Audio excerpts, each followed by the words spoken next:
So guys, another day, another job. Pagkatapos natin naalis yung driver guys, ay ganito ang nakita natin. Bago natin magyan ng beam support, kailangan natin tanggalin itong mga existing na stud. Pero hindi natin pwedeng tanggalin yung mga stud guys na hindi tayo maglagay ng temporary na support both sides para hindi gagalaw yung mga structure natin. So okay guys, samahan po yung mag-backlash tayo at mag-install ng beam support. Okay guys, so nakompleto na natin yung support. So pwede na tayo magtanggal ng mga existing na training o stud.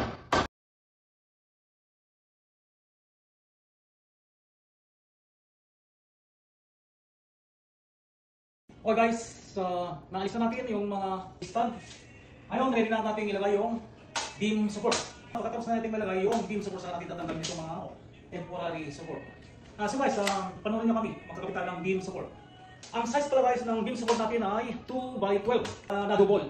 Kaya lang, kailangan pa rin natin lagyan ng beam support dahil ang mga bottom cord, ang mga trusses natin ay nakapatong lang dito sa top plate. Nakapatong lang siya. Hindi siya naka-glue o ano, basta nakapatong lang siya. Ganun kasi dito sa pala guys. So, ikabit natin guys yung beam support.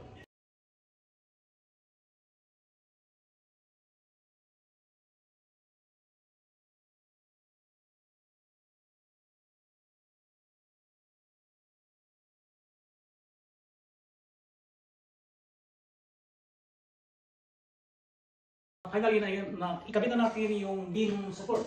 So ang nangyayari guys, ang beam natin, nilagay poste na tatlo, nakatukod sa beam natin. Ganyan. So ang ginawa ko, may tatlong poste dito both side, dito sa side saka side. Kaya nakatukod sa support natin. Kasi guys, kung nakaganyan lang siya, walang lakas. So kailangan 2 or 3 at least na tumutukod sa beam natin. Yan ang importante guys. Naalis na rin natin yung mga temporary na support. Nilagay natin, bago natin inalis yung mga frame o studs, ito ay naging support. Makikita nyo dito guys, sa both end ng poste natin, nilagyan natin ng tatlong support dito na sumasalo sa beam. Ganon din dito sa kabila.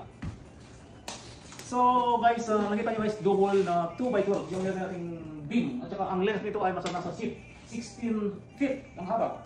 Okay guys, sana may natutunan kayo. Kayang-kaya nyo gawin. Ganyan lang kasimple. Thank you for watching.